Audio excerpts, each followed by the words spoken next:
absolutely play some lights out PUBG Mobile. It's not going to help too much. Dramatic. That's what I mean. Like, dramatic. He's behind you. None of that, Blank. It's all about who's in front of them when it comes to being able to rack up these points and show us what they're made of. Survival stage is dubbed that for a reason. It's about survivability. And for a team like those two, for Falcons and Alpha 7, it's an interesting X that's on top of them, but so many other talented squads that are going to be looking to scrap it out and make their way through. Another 8 teams to go through to the finals here in our survival stage. Taking place for the course of 3 days here. Our rotating lobby either, so we're going to have the same 16 teams every single time, which is going to make things slightly easier when it comes to those drop spots, figuring out where you need to go, where you need to head. If you've got one rivaling team that's going to be taking it to you every single time, what it looks like right now, AX dropping on top of one team. And I'm assuming that's Nongshim Red Force. Right back to day one's flavor there, Blank. A callback, really, a hot drop that I believe they came out on top with cleanly. I'm pretty sure they shut down Nongshim Red Force very handedly on that one. And that actually set them up for one of the better days we've seen from them. We probably would have had better games. Better being the operative one, yeah. You know, not amazing, but better. Yeah, their day one was all right. And I think that they struggled on day 3. They struggled on day 3 a lot. But it will be R8 losing one player early on. That's between them and Yangon Galacticos over towards Paradise Resort. 2 pretty integral locations on the map is Paradise Resort as well as Ruins. But this fight between AX and Nongshim Red Force, it's taken a while to kick off. But in the meantime, it is Yangon Galacticos. Nade over the top. Smile very low. Yet another one taken down. See if they can build from this up close and personal spam with the SMG trying to bait him in. It's a quick peek back with the DBS. Nice knock.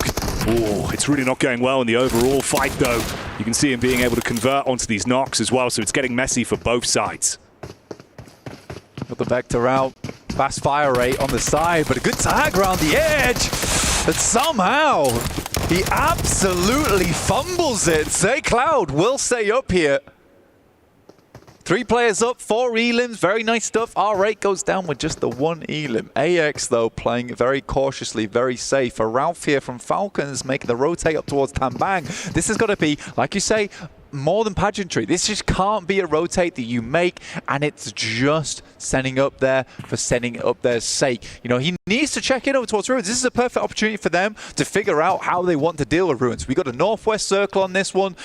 If he recalls the rest of the boys, which they, honestly, in my opinion, should be moving pretty shortly. It's something they struggle with every time. Yes, Ralph sends up this way. You've got to follow up on that. You have to follow up on that. Yeah. There's another Vulture circling around that area towards Ruins as well, and that's a representative from E-Arena with Joker in position to get a rough read, listening out for the audio cues. But of course, cutting over to what's going on the main feed here, Kinatro taking a bit of damage early on. It's actually Power Gaming, of course. The Power Esports boys coming out swinging. Again, another side that I feel like they were really hit with the unlucky stick towards the opening games we saw from them. By the end, Blank, they warmed up a bit. They were more proactive. You were seeing some nice splits, good fights. It's not really been that same level of lethality, though, I was expecting to see from Power. Easy was pretty pissed, let's be honest, on that final day. There was a couple of moments where they dropped the ball.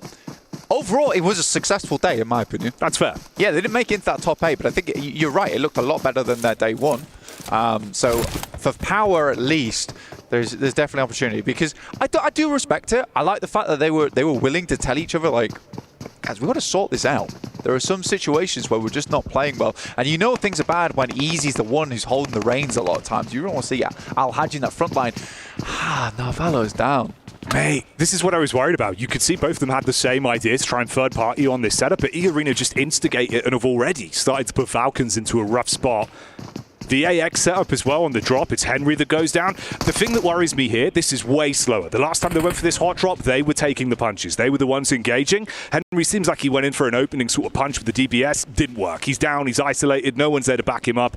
But that worries me. Already, that's a sign of them not playing as confidently as they did last time. It makes no sense to me either for Falcons, because if you're on that rotator from Sami, you've got a quick angle to get across that bridge there. Remember, Thunder Talk's out in the game. Camp Alpha, technically open. Alter Ego in the game. That's the Northwest Island pop. open as well. So you've got teams moving in, but most likely on this first game of the survival stage, Camp Alpha is going to be pretty bare. Let's be quite frank about it. And I think for the Falcons, this should have been a quick read, send up, go towards Camp Alpha, or at least the compounds on that south side of it, scout it, and then move further in. I don't understand why we're waiting around here, okay? If not, just have a look in over towards AX and Nongshan Red Force. You maybe get a pick off there, but the speed is slow. It's a slow rollout. This is certainly a slow setup here as well. Doxy just playing on the edge towards the doorway there. You've got Cyrax in position. If he runs in, baited out by the shots, you should get a quick connection off with the DBS, take him down from the sidelines. There's only 3 of them left, of course, with Henry falling early. Oh, the decision-making on it! He had the timing for so long. Doxy gets in, not just with one, but a second follow-up supported by the squad, and that's how they shut them down. God. I mean, fair play to him, right? He got the hit reg off. Yeah. And he just doesn't do enough damage. I think the annoying thing for him is that Doxy just goes in with such careless abandon that it's almost hard to hit the shot on him. If AX going down there does feel pretty rough, but for Nongshan Red Force, definitely a positive sign for them. Getting ahead with all 4 players up. Power loses 2 as they move up easy. Frontliner, nade in hand, always has been touted as one of the better players on that team when it comes to those nades. Yeah, this was silly, in my opinion. Yeah. Oh, man. Yeah. Wow. That's a lot of emotion. Yeah, I mean, you know how much it means to them. And that is a brutal start. One, you've got to sit there and just really absorb the atmosphere of the other teams now. No influence you can have on this lobby. Dude, it also causes problem for you into the future because now you're kind of considering whether you should keep going back to Paradise Resort. True. All right, it sets a precedent for Yangon Galacticos. Power Al-Haji's still down. Managed to get 2 elims this game. I don't know how far he is out from this compound. We'll see if they can get him back up again, but I think it's highly unlikely. Vision down to 2. Marcelo and Volt still up. Volt had some pretty good success, I would say, in the group stage. I think he was carrying the team quite a few times. See what he's able to do here. What? There is so much space. The Northwest Island, it's so crazy. 4 thrives in hard tin. You know, Thunder Talks Camp Alpha, Alter Ego, top side of the mountain. Teams should know that there is so many locations. I don't know why no one went to any of these spots either. I wonder if they just assumed that they would just be running into hot drops, and it's just hilarious to me that we instead get hot drops on Ruins as well as Paris Resort. Yeah. Yeah, indeed. It's already looking like a bit of a scrappy one to kick us off here, going into the first day of survival stage. It's uncomfortable as well for Power, right? You had that third party set up towards the ridge side there with Hora getting the vision down, so they were able to take the connection shot off onto Al-Haji. And you're just trapped, feeling like sitting ducks, especially from the angles they've got if you try and peek out into it. Okay, E-Arena on our screens here, though. Already claimed that 1 elim to start things off. Could be a good setup from Loxy from the sideline. Molly in through the door. Nades responding on top of it as well. Spam on the smoke to see if he can get a connection. Topsic has that nade towards the backside. You've got a bit of a reposition from Joker there. He was the man that took a big blow onto Falcons to knock one player early, and he's still building. Good close quarters combat, quick reposition, find himself some cover. Wanted to convert onto the knock, but instantly bitten back upon by Silas.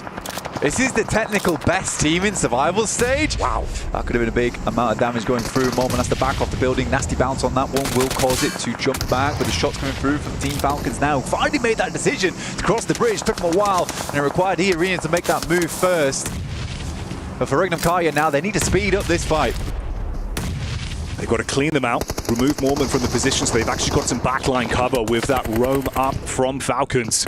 You're going into his domain though. DBS, nice moves to at least try and bait him off with the peek from the side, but Mormon's ready for the first. While down, just 2 players there for Regnum Kaya. Not ideal whatsoever. Not an easy circle to play for Regnum Kaya. But getting in here on this engagement, I think for Loxy, it's getting caught on the backside here. No information. It was a bit of a weird one with the 1-3 split going on. And the timing's just a bit off. It's a good Molotov, actually, from Joker as well, because it prevents Loxy from going back in that building, forces him to take that 1v1, and he's got the lip to play around with. You just wonder if the comm didn't come through fast enough for the rest of the team to react. Now just Silas, Poshpik left alive. They've got no clue where these bullets are coming from either, scanning the horizon.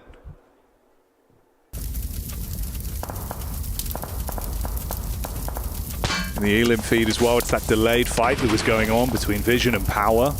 Trapped in the compound for quite some time. No-Fit was the one just guarding, watching over the top if they did peek out, but intermittent skirmish just between the two teams. No room for him to snatch away some points from that yet.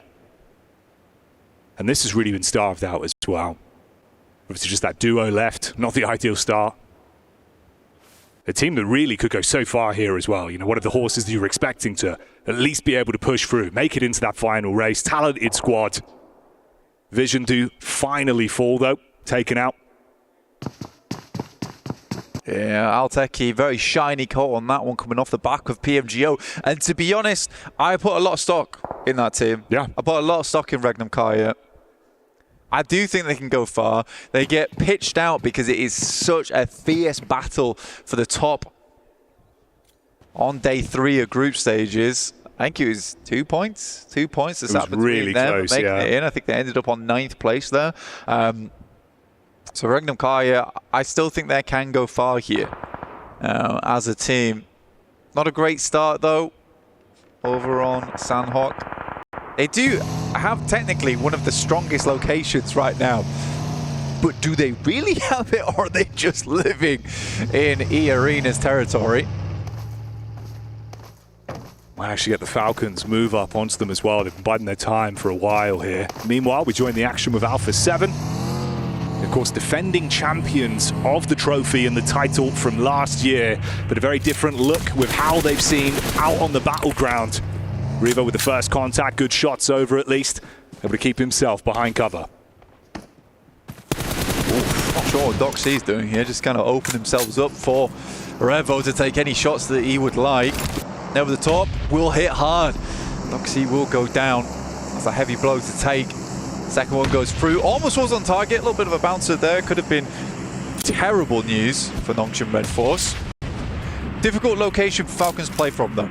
As we head up towards Regnum Kaya as well as E-Arena, it's just a bit of a hill, right? It's pretty sheer. And again, if we keep circling in on this location, it's going to be downhill battles for some of these teams. And more often than not, an uphill battle for quite a few of them. Yeah, you would be firmly on struggle street. This fight continuing here as well. Issue is for Nongshim in the back line. You're going to get closer and closer towards the Falcons. You're going to have bullets coming in from either side, feeling uncomfortable with the split as well, down to just 2 players off the back of this. Some nice nade work from Squash. He's been quite consistent, I'll give him that as well. It's been nice to see what Squash has been bringing to the roster. He's fitted quite well, you know, like a glove. It's nice to see for Alpha 7 they can just get on board with him. They're right though, they do have to try something different. It's not working. You could, this is very different for Alpha 7, I would say. It's a much more passive playstyle than we usually see over on Sandhawk. They took their time to head over towards this position. The circle does afford them that time though, over on this southern bridge. And I do wonder how they're going to play this one out. Luckily for them, Falcons are losing a player. You've got Nongshim Red Force down to 2. So there is a route in for Alpha 7.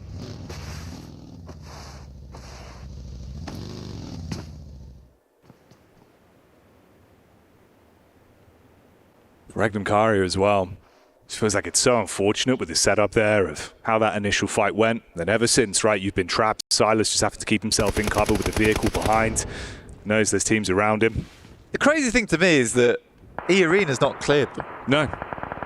Because I get that Silence could take shots. I mean, if I'm E-Arena right now, I'm looking to clear Regnum Kaya as this circle starts to push in. A lot of these teams on the northeast side are worrying about one another as opposed to E-Arena and Regnum Kaya. You don't want them sat in this location. It's such a strong spot as well, considering like the surrounding area of it, where it's quite difficult to push over to that location. There's a little bit of cover in terms of trees as well as the rocks. But you have prime location. And so do Falcons. Falcons managed to pull this back. from what was a bit of a shaky start, in my opinion. I feel like they could have had this a lot sooner. You had the reposition from Ragnar as well, of course, the last remaining member of Power Esports. Not bad considering they found themselves 6 eliminations, but obviously going to want to try and steal away more. So much line of sight to play with. Really just tucked in now. Vehicle gets hit with a barrage of bullets from the bridge there. Carrillo being able to get vision onto him, so he's just got to tuck in. I think he shot his own tyre out. I think he has, yeah. Accidentally. Danger close, danger close. Yeah, not ideal. I guess this has at least taken the attention off Binny. Obviously, he tucked in underneath the bridge a while ago when Nongchin had to back off. Check it. At least check it. He should know there's another team around here. He clears one. He knows there's at least 2 players up for Nongchin Red Force. Clear the bridge, please. This actually spot it as well. Late on the rotate. Man, he could be problematic. For Alpha Zep, they've got a fantastic spot to play out this game, at least get a top 4, right? You don't clear bridge, you lose a player to bridge, that hampers your chances. In the meantime, Yangon Galacticos have been pushing in from the blue, right? Now they're up against Influence Rage, and Myrna sends a wild spray in over towards Diego, who luckily gets the shot around the side. Vision obscured, but the bullets are on target. For Diego, though, response back up close. And it's all gone wrong. Lay on the bandage. I mean, to be fair, I'm saying that, but in the moment, that's a difficult decision to make. Yeah. You got to be quick thinking.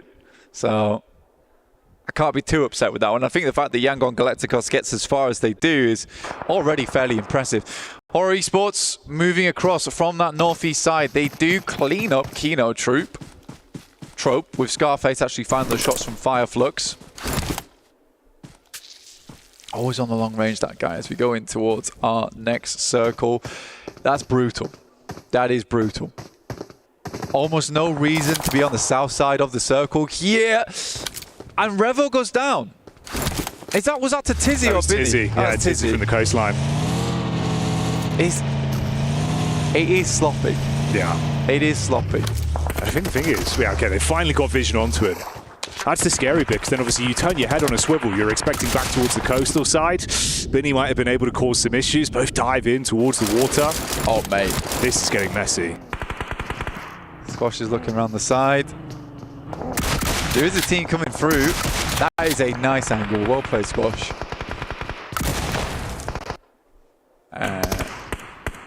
Ignore that. Fireflux over towards the east. Right now, they just need to clear a lot of these teams on their eastern side, but they lose 1 in Solus, which is not good. They have a lot more teams to deal with, and they need a large roster to make that happen. Desperately needs to get him back up on his feet. Binny will go down eventually. Regnum Kaya actually winning on the north side. Squash finally being able to finish that one off onto Binny as well. And you're right. It's not ideal whatsoever for an intense game.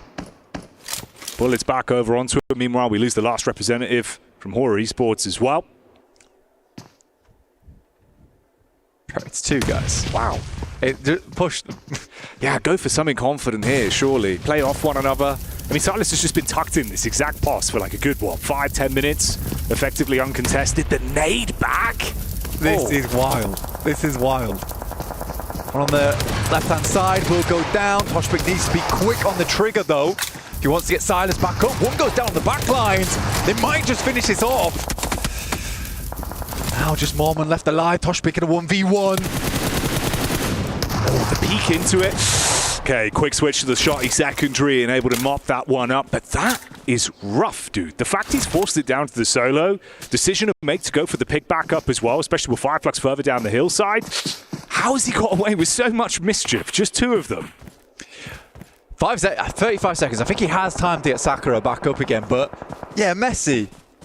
Very, very messy. I do think that Arena could just have pushed them slightly earlier there. With nades, take 2 angles. If you're getting shot, just back it up. Falcons, though, fantastic spot. Could have had 4. Avalo didn't go down. but Alpha 7 do make it to that coastal side, and Tizzy continues to be a problem. Yeah, the double spray. What? He got the backline angle for a double spray onto Alpha 7. They know he's here. They were aware from so long ago. Exposed himself to it.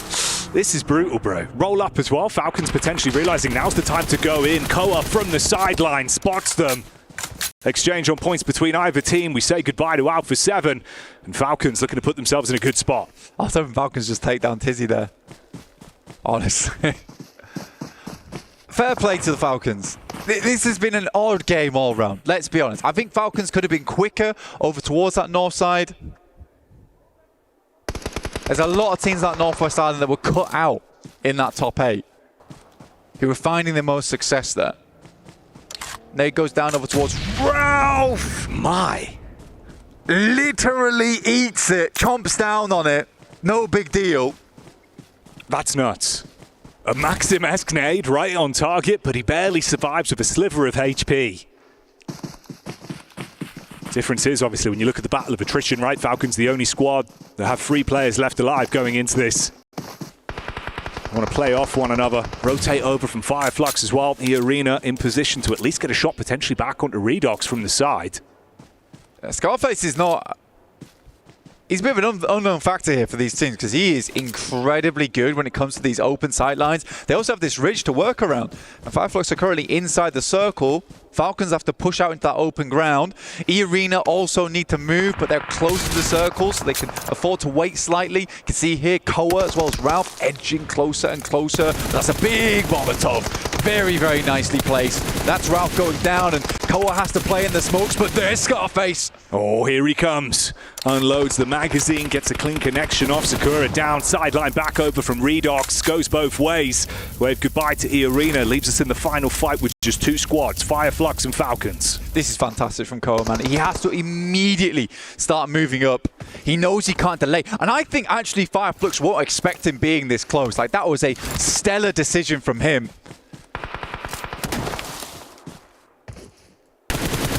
Catch. Spotted out from Redox in the backline. Prime nade from Koa, chucked back over. Calls it quits on the push back up.